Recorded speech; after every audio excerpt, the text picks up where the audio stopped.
U12. Nangyayari siya kapag nilagay mo sa drain. Spin. So something's wrong. Hindi kaya namin natanggal ako dun.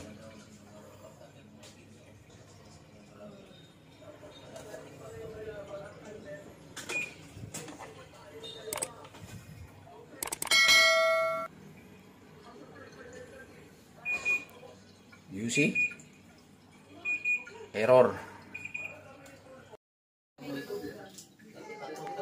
So, sa error na U12, mga karakul, kung mapapansin nyo, parang may kinalaman sa pinto pag binubuksan natin yung pinto.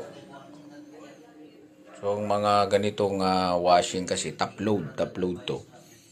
Check natin yung kanyang door switch or sensor. Buksan natin.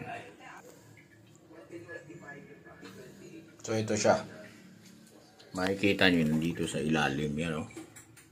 Minsan yan nandyan sa harap dito. Yan banda. Pero ito dito siya nakalagay. So tatanggalin natin yan. Yan, tanggalin lang ng screw. Oh. Isa pa. So ito siya. So buksan lang natin to, check natin yung pinaka-sensor dyan sa loob. Subukan natin linisan, then try natin ulit. So ito siya mga karakul. Ayan, tinanggal ko na yung kanyang screw. So tanggalin lang to. Ayan, ito siya, oh. So check natin yung mga piyesa, bakit siya nagduko. Ito yung pinaka-sensor niya. So, kuskusin lang natin to. Yan.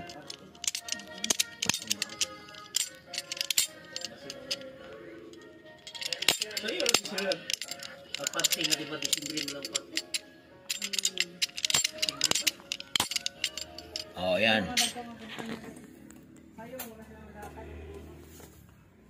Check natin kung gagana siya. Kung ayaw pa rin mga karakul, kailangan natin itong i-order. So may mga mga fuse yan.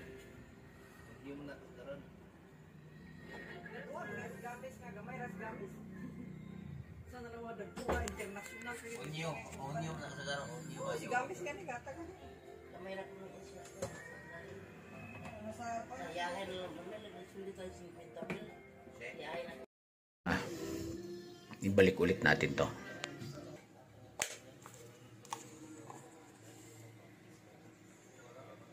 Go, go, go.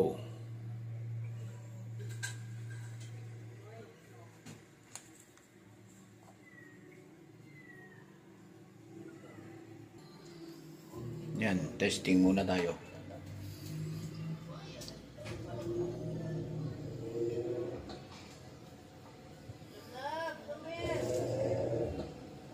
Pag yan hindi namatay, ayos na siya.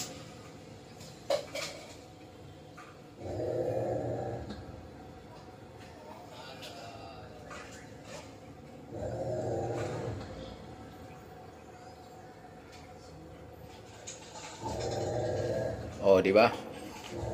So, loose connection mga karakul. Pero just in case hindi siya magawan ng paraan, i-order nyo na lang online. Madami naman yan na bibili sa mga online sensor yan, door sensor. Parang sa mga ref din may door sensor. So okay na. You see? It works.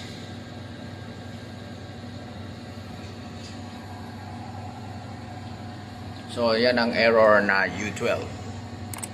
At kung umabot na kayo sa puntong ito, paki-comment naman down below kung taga saan kayo para malaman ko kung hanggang saan umabot ang video na to. Paki-like na rin at paki-share na rin ang video na to. At huwag kalimutang mag-subscribe Maraming salamat sa panonood mga karakul. So, ngayon may idea na kayo sa error na U12. Thank you.